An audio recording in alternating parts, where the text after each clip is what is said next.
Capitalismo e trabalho têm uma relação de aproximação e rejeição. O trabalho, como a gente conhece na sua forma mais comum, o contrato de trabalho subordinado, é, de alguma forma, a criação do capitalismo, mas é a criação de um pai que o rejeita e procura prejudicá-lo ao longo do tempo e da evolução nas formas que o capitalismo assume. E se é trabalho, pode chegar é o podcast da Escola Judicial da Quinta Região, Tribunal Regional do Trabalho da Bahia, que tem a imensa honra e a satisfação de receber para conversar sobre capitalismo, direito do trabalho, trabalho e democracia, certamente uma das maiores autoridades em direito do trabalho no Brasil, que é o professor e ministro Maurício Godinho Delgado. O ministro é mestre em ciência política, doutor em direito do trabalho, tem uma história acadêmica muito sólida, uma bibliografia que é clássica já entre nós e produz boa jurisprudência no agitado trabalho no Tribunal Superior do Trabalho, onde hoje também ocupa a vice-presidência. Ministro, olá, muito obrigado por sua disponibilidade. Muito obrigado, caríssimo colega, juiz Marcos Fava. É um prazer muito grande estar aqui no podcast do TRT da Bahia, da Escola Judicial e de toda a comunidade jurídica, particularmente dos magistrados da Bahia, mas também de toda a importante comunidade da querida Bahia. É um prazer muito grande. Agradeço o convite. Obrigado, ministro. Começamos com um baiano, então, que não é jurista. Gilberto Gil tem uma canção em que ele diz: Antes o mundo era grande porque a terra era pequena, hoje a terra é grande porque o mundo é pequeno, do tamanho de uma antena parabólica. Essa é a promessa, de alguma forma, ministro, da globalização, não é? Iríamos ter um Certo. mundo mais enxuto, menor, com possibilidade de comunicação rápida, eficaz, que tornaria todo mundo mais rico e, portanto, melhoraria a vida de todo mundo. Ao que parece, diria minha filha, deu ruim, não é? Não deu certo isso. Qual é o ponto É. em que isso desandou, ministro? O que é que aconteceu? Porque nós temos o que a globalização pretendia, né? Evolução tecnológica de ponta, dinheiro, tem muito dinheiro pelo mundo, mas, ao mesmo tempo, nós não evoluímos enquanto sociedade do ponto de vista econômico. O que é que houve, na sua opinião? É verdade, tem esses processos históricos que às vezes são contraditórios, né? Aliás, muitas vezes. Esse caso da globalização é bastante interessante, porque efetivamente, no sentido mais contemporâneo, ela começou lá pelos anos 1970, um pouco antes. Se fôssemos num sentido muito amplo, as grandes navegações no século XV já eram parte da globalização. Mas eu acho que não adianta estender, ampliar tanto, que aí a gente Uhum, se perde, né? É melhor uhum. tratar do processo recente. Esse Pois não. processo recente se ampliou muito e, efetivamente, a partir dos anos 1970 em diante, em função dos avanços tecnológicos. Avanços esses que nos permitem aqui conversar, embora estejamos a milhares de quilômetros de distância, ou pelo menos a várias centenas de quilômetros de distância. Ou seja, as comunicações via satélite, as comunicações sem fio, a internet, também os vários meios telemáticos de transmissão de dados, vozes, imagens, que hoje pululam, né? Hoje são a regra geral do funcionamento de grande parte da nossa sociedade. Então, a partir dessas comunicações, que são parte da chamada terceira revolução tecnológica do capitalismo, daquela época ali, depois da Segunda Guerra Mundial, nas décadas seguintes, se tornou muito mais fácil se realizarem operações telemáticas pelo computador, digitais. Isso Sim. somado a vários outros aspectos que não cabe aqui trazer, senão entraríamos aí, não chegaríamos ao fim, dos Uhum. fatores, isso permitiu que o sistema financeiro ganhasse rapidamente hegemonia no mundo capitalista. Por quê?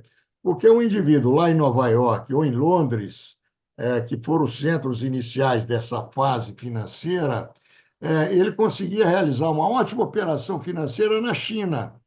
Sim, Então, ele aplicava na China e não precisava de aplicar em Nova York ou talvez em Londres. E assim, vice-versa também, os chineses também, a partir dos anos 80, avançaram muito.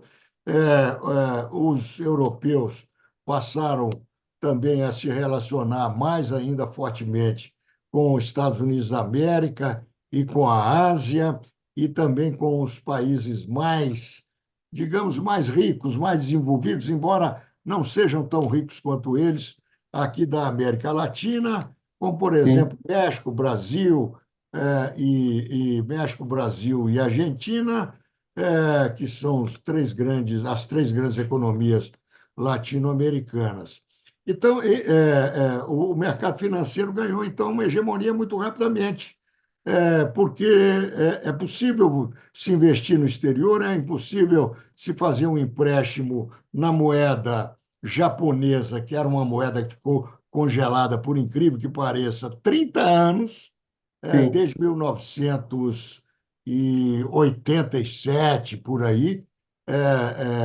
Não cabe dizer por quê, foi em função de alguns aspectos do mercado financeiro e também da chamada geopolítica mundial, onde os Estados Unidos é hegemônico, conforme nós sabemos, pelo menos era naquela época. Sim. Então, a moeda japonesa ficou congelada 30 anos. Ora, então era muito produtivo, muito lucrativo pegar o dinheiro japonês e aplicar em outra economia que estivesse pagando juros mais altos. Rapidamente, esses veios de ouro para os especuladores e financistas internacionais foi descoberto, passou a ser exercitado, surgiram grandes fundos que faziam operações internacionais.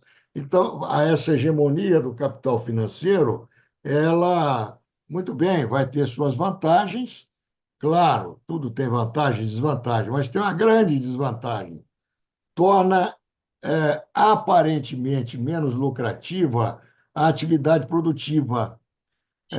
E, com isso, o próprio capital deixa de investir nas atividades produtivas.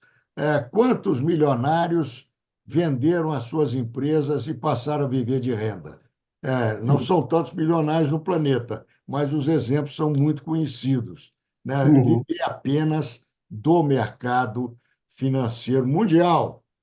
Claro, dos países que estão integrados a esse mercado financeiro mundial. E assim acontece também nas economias internas, essa hegemonia do capital financeiro. Essa hegemonia leva a um desinvestimento na indústria, porque a É, indústria é mais trabalhosa, a indústria é mais sim. sofisticada, é muito mais difícil de instalar uma grande indústria do que fazer um plantio de soja numa antiga Sim. fazenda, desde que a terra seja favorável, não seja muito montanhosa.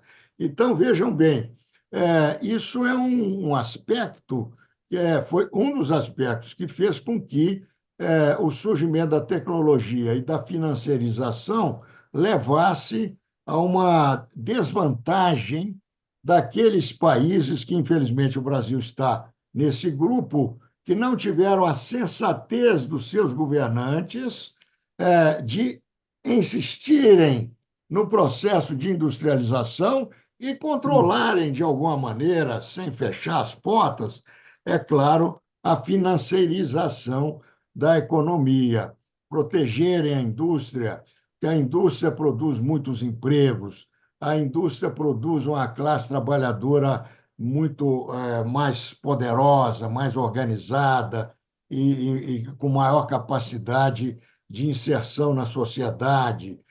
A indústria também produz grandes cidades com uma perspectiva mais progressista, com o desenrolar do tempo. Então, grande parte das economias foram se tornando economias de serviços e de financiarização, abandonando a indústria. A indústria passou a ser transferida para outras partes do planeta, para países que as recebiam com os braços abertos, com incentivos, ou então iam para o ambiente asiático, onde sim, diversos países diferentes passaram a ter a sagacidade, a partir do exemplo chinês, que se tornou muito claro a partir dos anos de 1980, países de clara política industrial. Então, a globalização é um jogo que é preciso saber jogar. É assim sim, como em qualquer jogo, aqueles que não tiverem estratégia, tática, não tiverem condições financeiras de ter bons sujeitos participantes, treinamento, educação, investimento, proteções das políticas públicas, vão perder. E vão sim, perdendo cada vez mais, que a distância vai aumentando. Então, este é um dos problemas da globalização. Os países que souberam lidar bem com a globalização e rapidamente aprenderam com os erros cometidos, que todos eles cometeram erros. A sim, China cometeu grandes erros, a Coreia e vários outros países. O próprio Japão, né, com o desastre da Segunda Guerra Mundial, foi o primeiro país asiático a se industrializar, vindo lá do sim, século XIX em direção ao século XX. Mas depois entrou numa aventura fascista, guerreira, militar, irresponsável, e uhum, aí, obviamente, fez o país retroceder por muito tempo e só posteriormente que conseguiram retomar um bom campo de desenvolvimento. Então, a globalização, infelizmente, o nosso país não soube fazer isso. Eu me lembro muito bem, porque eu já era um adulto na época, a partir de 1980, tem que ter alguma vantagem, ter mais idade, tem que ter alguma vantagem. Eu assisti isso pessoalmente. Em 1982, em 1981, dezembro de 81, houve a crise da dívida do México. O México, sim, tal como o Brasil, tentou fazer um desenvolvimento industrial à base de muito financiamento externo, achando que aquilo era digamos assim, um oásis, né? E que não iria passar por nenhuma crise, não ia. Mas teve a crise chamada crise da dívida, porque o governo norte-americano, em função de uma estratégia interna, ou talvez até internacional, aumentou os juros em dólar, e com isso os países que tinham a dívida externa alta quebraram. O México quebrou em dezembro de 81, aí o Brasil teve, em 82, uma trajetória de descendência, indo até 83, mais ou menos, e com isso não teve a sabedoria de preservar a política industrial, sim, pressionado pelos credores internos liderados por instituições internacionais diversas, como FMI, Banco Mundial, etc., o Brasil ingressou na cartilha ultraliberal. E a uhum, cartilha ultraliberal é a cartilha da financiarização. Tudo uhum, na economia funciona para se pagar juros.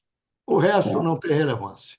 E uhum, isso, obviamente, vai liquidando a economia, vai desindustrializando o país, vai desindustrializando as cidades, é, porque uma das consequências é o absoluto livre mercado, abrir todas as fronteiras, etc., etc. Então, com isso, nós começamos a passar por uma fase longa de desindustrialização. Só para terem uma ideia, em sim, 1980, 81, 82, o PIB industrial do Brasil era em torno de 30% a 31% de toda a economia. Hoje, o uhum, PIB industrial do Brasil é 10, 11% de toda a economia. Então, ou seja, nós entramos numa espécie de conjuntura de longo prazo sem termos a sabedoria, a inteligência, o conhecimento, também a sagacidade política, também uma certa dose de nacionalismo, porque a elite brasileira é muito pouco patriótica, a verdade é essa. E aí o país entrou desprotegido e Uhum. não capturou as grandes vantagens da globalização. E aí, com efeitos internos também negativos, que são influentes até os dias de hoje. É claro que houve governos com melhor percepção da conjuntura, mas houve também vários governos com uma percepção muito ruim da conjuntura. Então, nós estamos do lado oposto dos vitoriosos da globalização, infelizmente. Infelizmente, e o desmonte é violento, como o senhor mostrou, né? 10% em relação, um terço da indústria hoje, depois de 40 anos, né? É um país absolutamente desindustrializado mesmo, não há mesmo essa base. Agora, ministro, a hegemonia da financeirização também consolida, no plano filosófico, a hegemonia do liberalismo ou do ultraliberalismo, né? Como é que isso nos Sim, prejudica? Como é que isso acaba sendo impactado no mundo do trabalho? Porque as relações de sem trabalho dúvida. Eu acho que não andam são, por essa são cartilha. correntes irmãs que andam Sim, juntos, irmãs siamesas até, porque elas andam junto. Claro que sempre tem uma dimensão um pouco diferente aqui e ali, num país e no outro, mas a verdade é que o pensamento ultraliberal ele é o pensamento que prega claramente uma política de internacionalização sem defesas, sim. internacionalização irracional. É como você Uhum, entrar numa disputa sabendo que as suas armas são muito mais frágeis. Então, é melhor, talvez, você usar a diplomacia do que sim. usar, A entrar força. de peito aberto naquela disputa. Uhum, Então, o neoliberalismo ele propõe uma série de reformas que são todas, quase que 100%, sempre vai ter algum detalhe que não é bem uhum, assim, mas são muito voltadas para privilegiar o grande capital, o poder econômico mais forte, de onde ele tira a seiva para a sua fortaleza também, há uma reprodução nessa linha cotidiana, na verdade, e sim. ele propõe o combate às políticas sociais.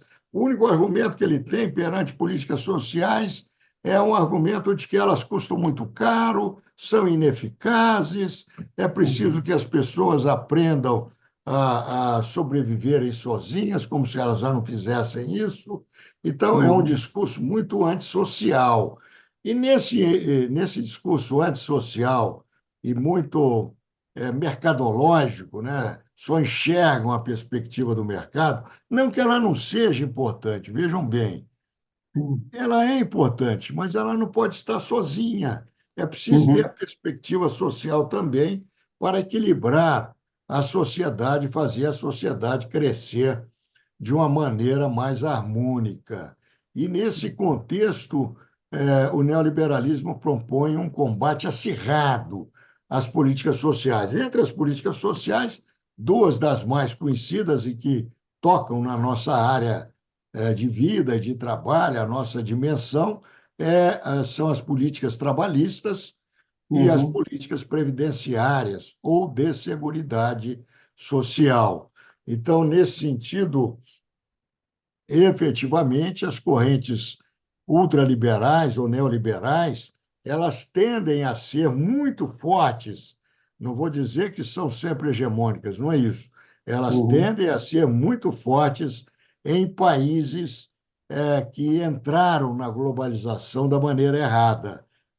E isso aconteceu muito na América Latina. Não é à toa que na América Latina nós temos uma força muito grande desse pensamento ultraliberal. E não é à uhum, toa que a América Latina é um dos setores que menos se industrializou, olhando todo uhum, o conjunto do mundo, salvo a África, que sim. menos se industrializou do que nós.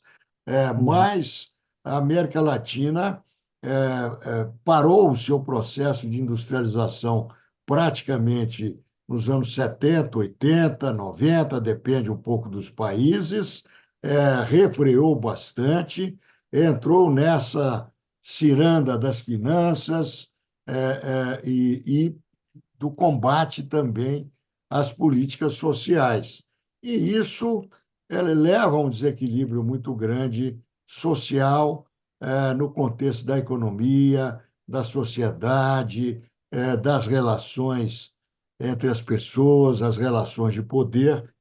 De fato, é muito importante também se compreender o papel do neoliberalismo ou ultraliberalismo, porque o neoliberalismo ele é ultra, ele é sempre extremado. É claro que em países em que há maior equilíbrio, ele se manifesta de uma maneira um pouco mais leve, mas infelizmente não é o que acontece de maneira geral na nossa querida América Latina. Nós temos um sistema de proteção, ministro, das relações de trabalho centralizado na relação de trabalho subordinado, no emprego. É, essa ideologia a que o senhor se referia há pouco prega o fim do emprego, não é? Entre outras promessas, Exato. tem essa história do empreendedorismo, todos somos empresários de nós mesmos, etc. O capitalismo não depende mais do contrato de emprego, ele vai eliminar o contrato de emprego e, se isso for verdade, como a gente faz para proteger o trabalho humano agora? Perfeito. Sem dúvida nenhuma, a relação de emprego ela pode ter existido no passado histórico lá da antiguidade, mas era coisa residual e que não era nem considerada relevante e não era sequer estudada de uma maneira significativa. Só que realmente com o sistema capitalista é que ela se tornou muito importante, sendo a relação jurídica de trabalho principal que deu origem ao processo de industrialização e ao Uhum, subsequente avanço do sistema capitalista em todos os setores da economia. Por que que o capitalismo ele deu importância à relação de emprego? Por razões meramente pragmáticas.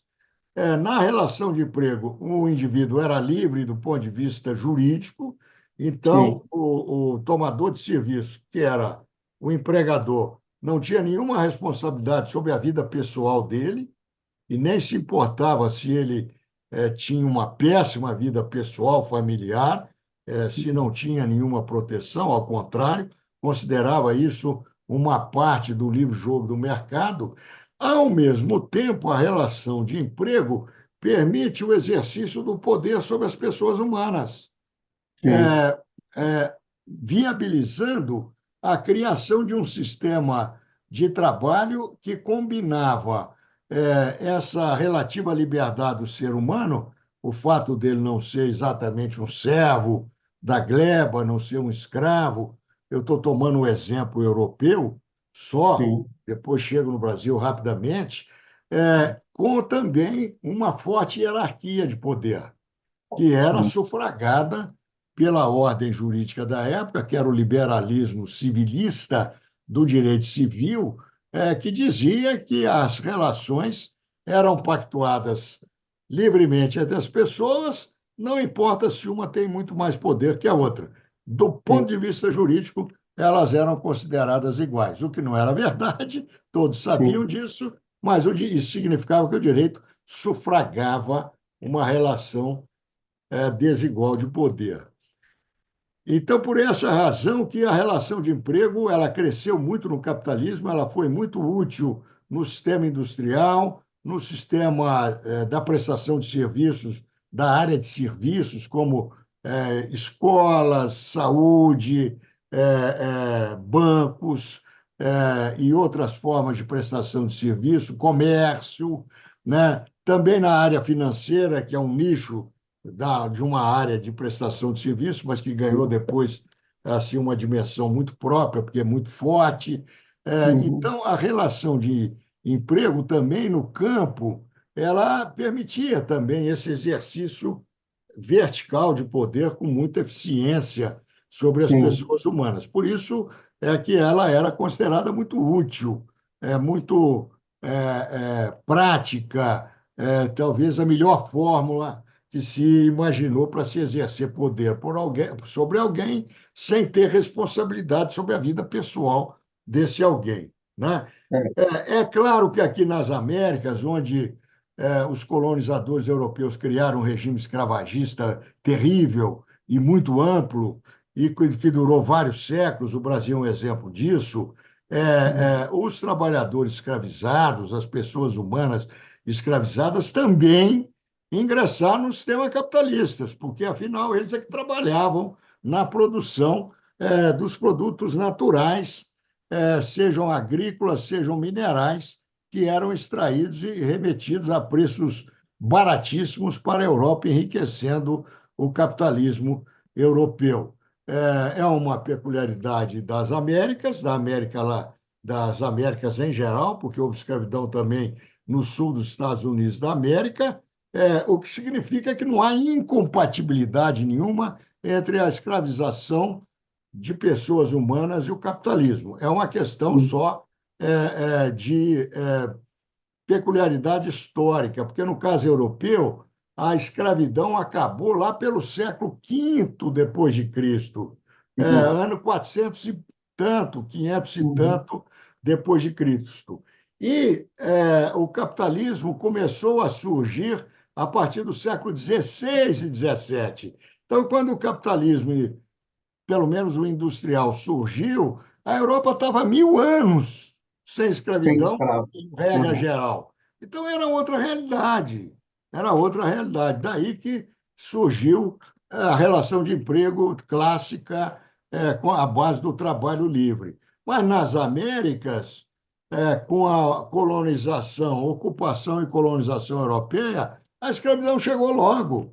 Eles trouxeram a escravidão com eles, primeiro a escravização dos povos originários ou indígenas, e logo a seguir a escravização da população negra trazida, escravizada, aprisionada, acorrentada do solo africano.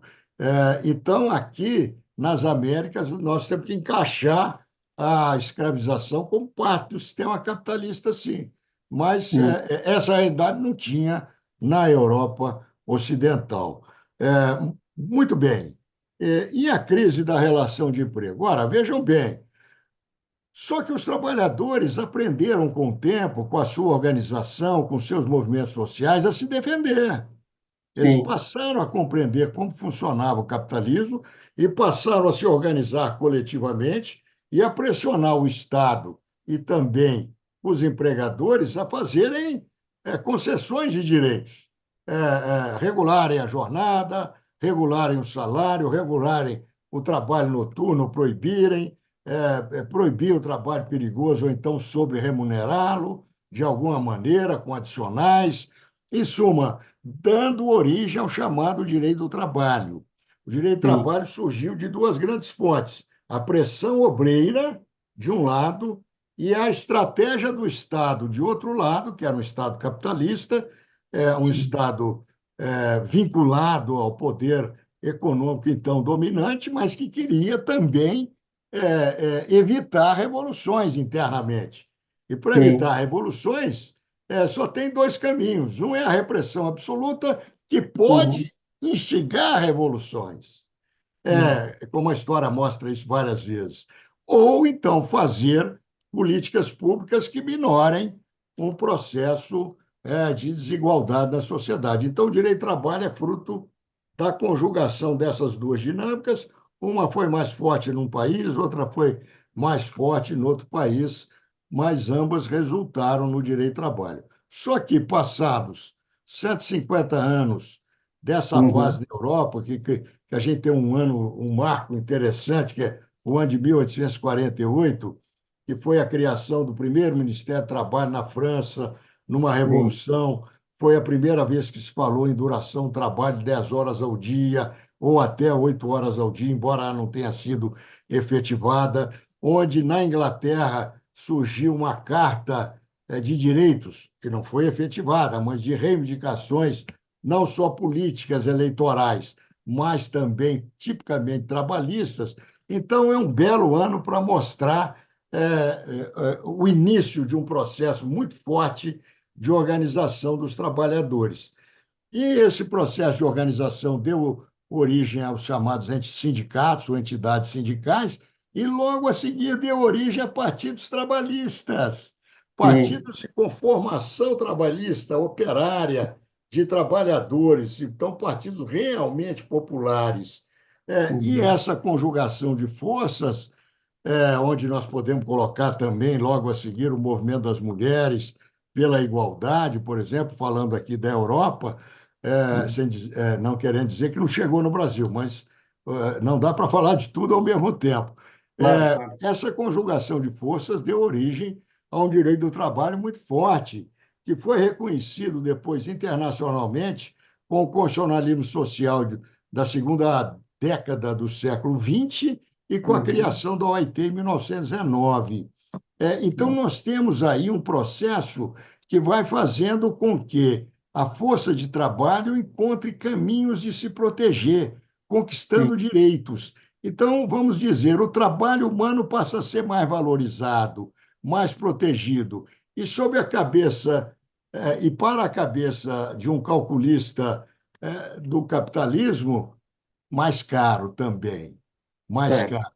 E isso faz com que essas forças dominantes comecem a trabalhar contra a Uhum. relação de emprego. Não que elas estejam abandonando a relação de emprego na prática, mas Uhum. elas não querem que as relações sejam reconhecidas como de emprego. Por quê? Porque há uma legislação que é protetiva. Então, aí Certo. vem alguns artifícios que são muito comuns no Brasil, por exemplo, em outros países, mas vamos falar do Brasil, que é a informalidade. Ou seja, Uhum. o indivíduo trabalha com os elementos da relação de emprego, mas não é reconhecido como tal, e salvo se algo acontecer externamente, é, a fiscalização, por exemplo, ou algo assim, essa situação vai perdurar por muito tempo, né? A informalidade. Outro exemplo é a pejotização. O indivíduo, como um passe de mágica, se transforma numa pessoa jurídica, mas trabalha pessoalmente. É ele Uhum. mesmo que vai lá. É o seu João, a dona Maria, é o seu Pedro, a dona Josefa, que vão lá trabalhar, seja na fábrica, no escritório, na loja, no shopping, etc. Mas é uma pessoa jurídica formalmente, como se isso fosse algo fundamental. Fundamental é o ser humano envolvido, ele é que está trabalhando, não é uma pessoa jurídica. Mas a ideologia dominante vai criando essas fórmulas como maneira de eliminar as proteções, né? Uhum. Eliminar as proteções institucionais que existem, diminuir o campo que realiza as proteções e aumentar essa zona de limbo, onde o Uhum. indivíduo vive ao sabor do poder econômico sem capacidade real de negociação e de proteção. Mas, de maneira geral, se nós observarmos, o sistema precisa dessa fórmula de exercício de poder. Uhum. Porque senão não funciona o capitalismo. Sim. Imagina, vai se produzir uma mercadoria que tem um padrão X.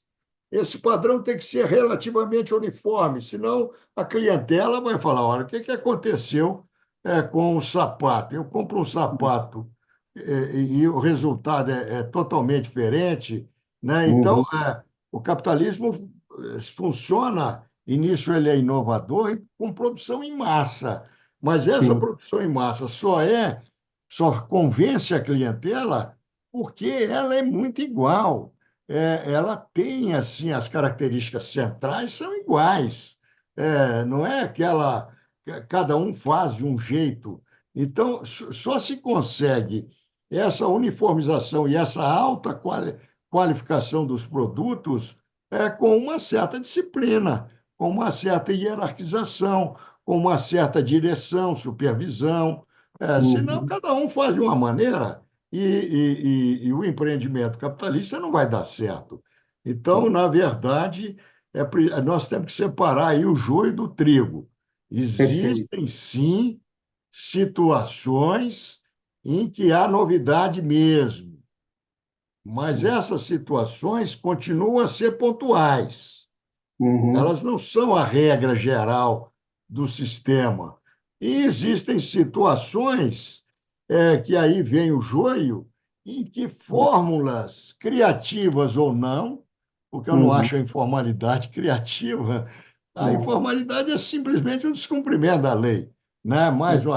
a pejotização é uma fórmula criativa, sem dúvida Uhum. nenhuma, né? O argumento de que o indivíduo é empreendedor simplesmente porque ele tem liberdade de definir os seus horários de trabalho. Ora, por favor, Sim.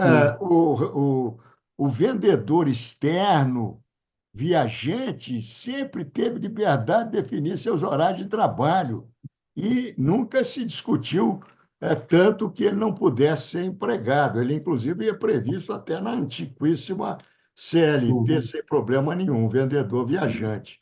Então, ele tem liberdade de trabalho, então, tudo bem, ele não tem controle de trabalho, mas ele pode ser, sim, ser tratado como um empregado, porque ele tem Uhum. outros instrumentos de controle sobre o exercício do seu trabalho.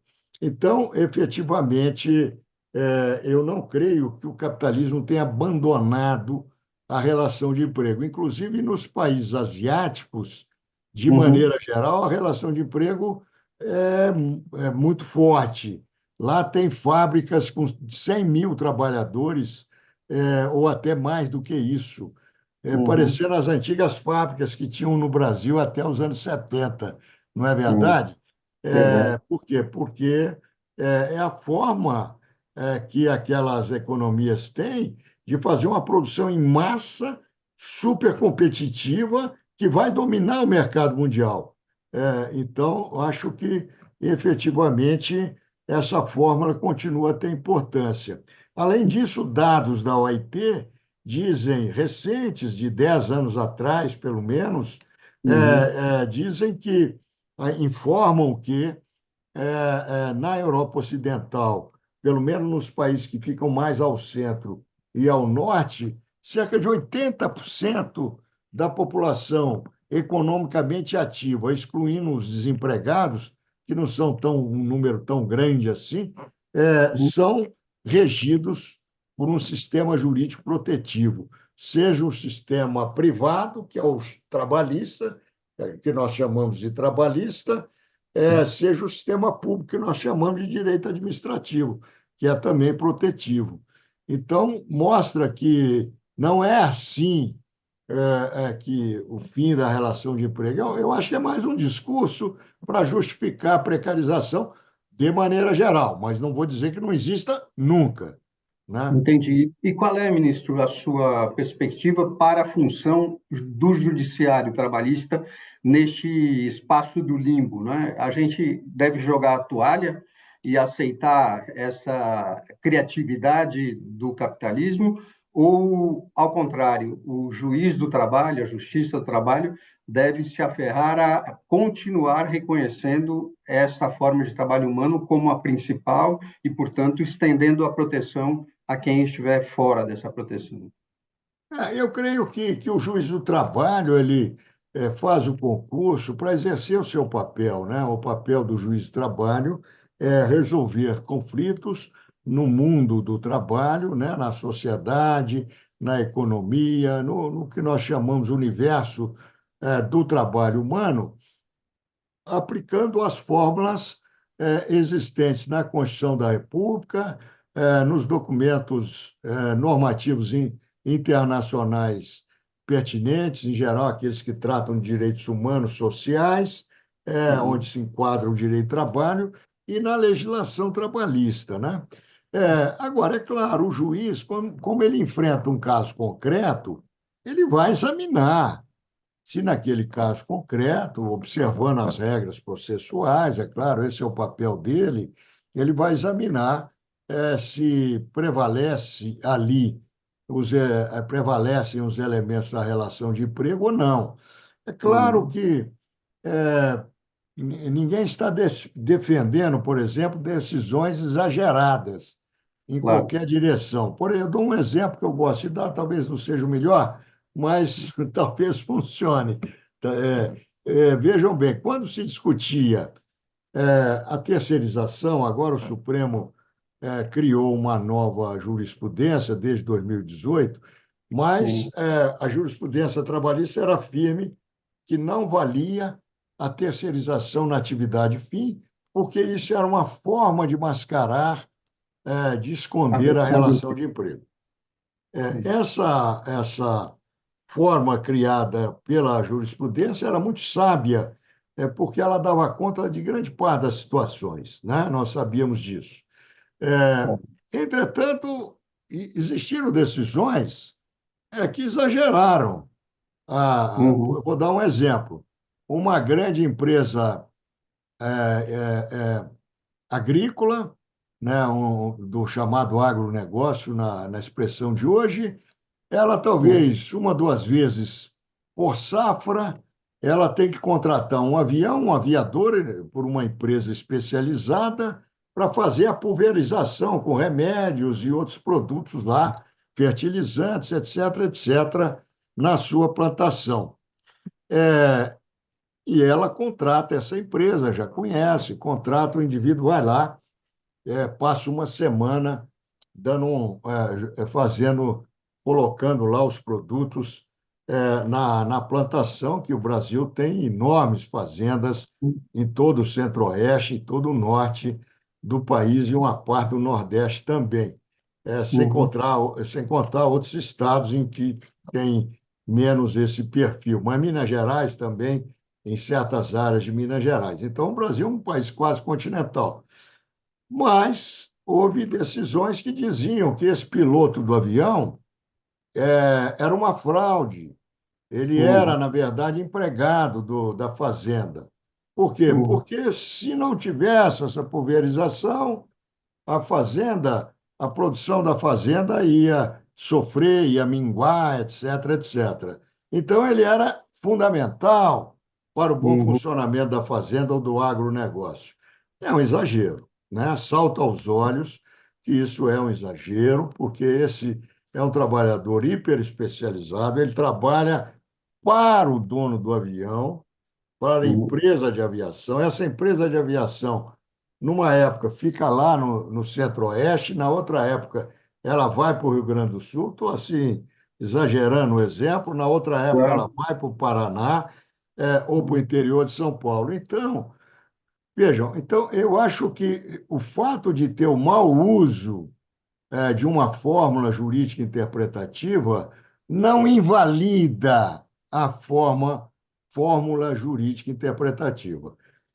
Mas, Uhum. infelizmente, nós sabemos, o Supremo Tribunal Federal disse que vale a terceirização em qualquer situação, ressalvadas algumas poucas situações de fraude, e que são realmente, aparentemente, poucas situações aquelas que o Supremo tem atendido, tem aceitado. Então, o que nós estamos querendo dizer é o seguinte: efetivamente, a relação de emprego continua importante, mesmo que Sim. ela tenha perdido importância. Nós já tivemos em 2013, por estatística do IBGE, 50 milhões de pessoas com carteira assinada no Brasil. Então, Sim. de 2013 a 2024, temos 11 anos. Nós Uhum. podemos dizer, então, que potencialmente cerca de 60 milhões de pessoas se encaixariam, porque a economia andou, né, seguiu adiante, etc. 60 milhões de pessoas potencialmente poderiam se encaixar na relação de emprego. Ora, isso não é uma política pública importante? É claro. São Claro que é. 50, 60 milhões de brasileiros. Então, eu acho que tem Uhum. um discurso, sabe, uma narrativa, porque não é desprezível o número de 50 a 60 milhões de brasileiros que se encaixariam, sim, numa relação de emprego. Eu não nego que mudanças existem, Uhum, novas formas de trabalho realmente surgem, muito bem, mas, de toda maneira, nem todas as formas de trabalho que não são empregatícias, que não são relação de emprego, também devem ser julgadas ao léu, sem nenhuma proteção. A uhum, Constituição, aliás, foi muito sábia.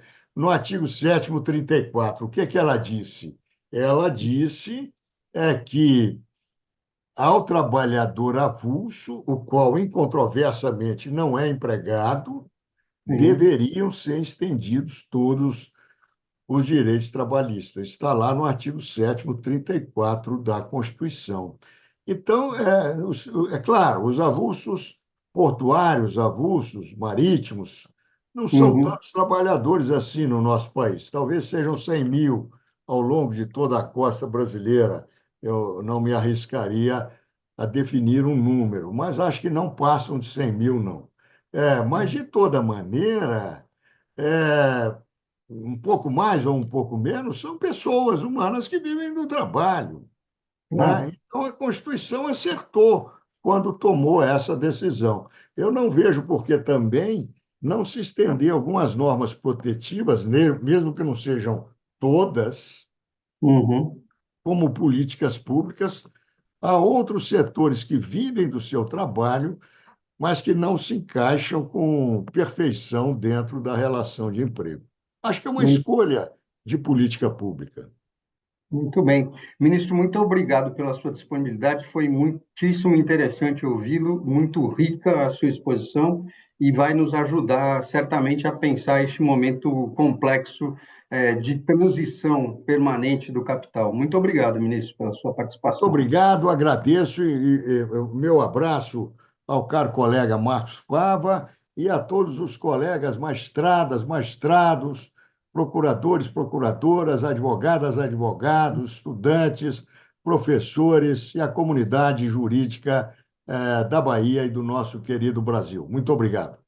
Este foi Pode Chegar, podcast da Escola Judicial da Quinta Região, Tribunal Regional do Trabalho da Bahia. Até o próximo episódio.